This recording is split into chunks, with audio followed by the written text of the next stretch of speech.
Hello guys, আসসালামু আলাইকুম। আশা করি আপনারা সবাই ভালো আছেন, সুস্থ আছেন। আমি আবার আপনাদের মাঝে উপস্থিত হয়েছি। কি আশায় বাঁধি খেলা ঘর, বলেন তো? মানুষ কিসের আশায় একটা ঘর বাঁধে? মানুষ যখন বড় হয়ে যায়, বিয়ে শাদী করে, ছেলে মেয়ে সন্তান নিয়ে, স্ত্রীকে নিয়ে, মা বাবা ভাই বোন সবাইকে নিয়ে একটা সুখের ঘর বাঁধে। জানেন, এক ভদ্রলোক এরকম একটা ঘর বেঁধেছিল, তার নাম লিখেছিল সুখের ঘর। তার স্ত্রী মারা যায়, দুটো ছেলে, দুপাশের বিশাল বিশাল বিল্ডিং। একটা মেয়ে বিয়ে দিয়েছে, তাকে অনেক জমি জমা এবং বড় বাড়ি করে দিয়েছে। আর দুটো বিল্ডিং রেখে বলছিল, আমার দুই শাহজাদার দুটো বিল্ডিং। ছেলেদের বিয়ে হয়, বাচ্চা কাচ্চা হয়, বউ শাদী নিয়ে থাকে। কিন্তু ভদ্রলোক উপরতলায় থাকে, তার একটা কাজের ছেলে আছে, তার রান্না বান্না খাওয়া দাওয়া সব সে আলাদা করে। পুরা বিল্ডিংয়ের বাড়ি ভাড়াটাই সে পায়, তাই দিয়ে সে চলে, রিটায়ারমেন্টে টাকা দিয়ে চলে, তার অর্থের অভাব নেই। ছেলে দুটো বড় বড় চাকরি করে। কিন্তু কত স্বার্থপর ছেলে দুটো বলেন।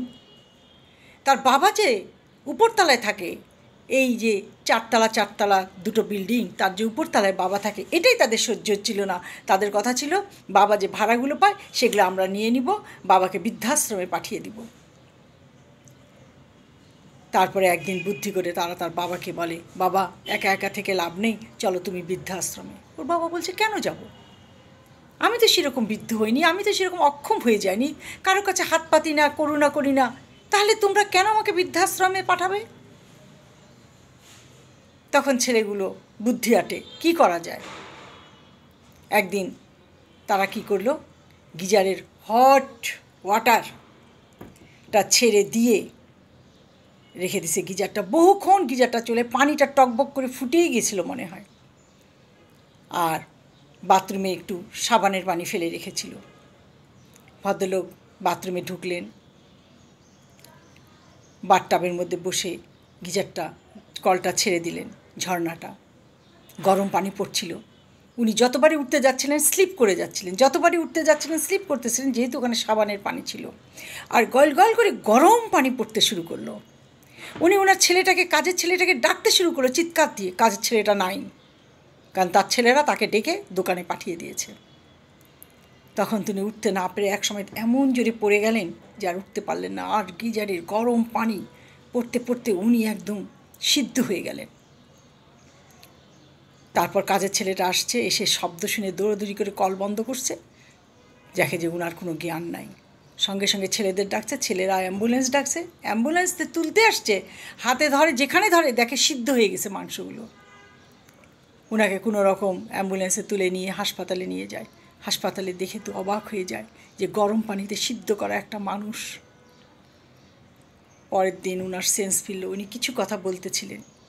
আর তখন তিনি বললেন, কি আশায় বেঁধেছি এই খেলাঘর, যে আশায় আমি এই খেলাঘরটা বেঁধেছিলাম, সেই খেলাঘরটা আমি ভোগ করতে পারলাম না।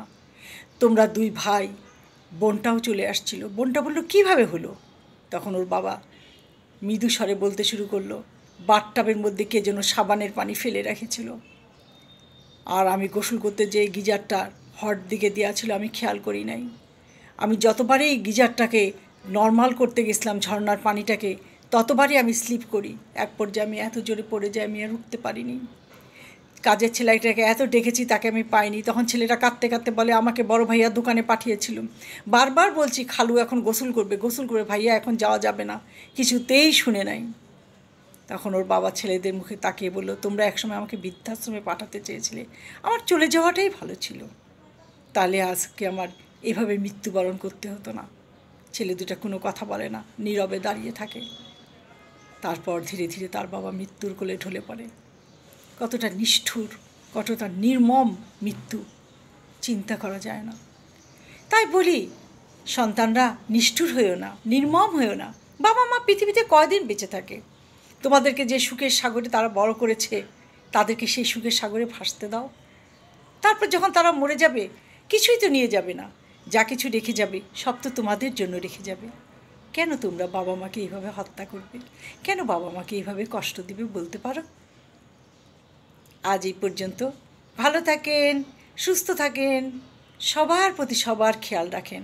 বাবা মা, বৃদ্ধ বাবা মার দিকে সন্তানদের কাছে আমার অনুরোধ, এই বৃদ্ধ বাবা মার দিকে একটু নজর রেখেন।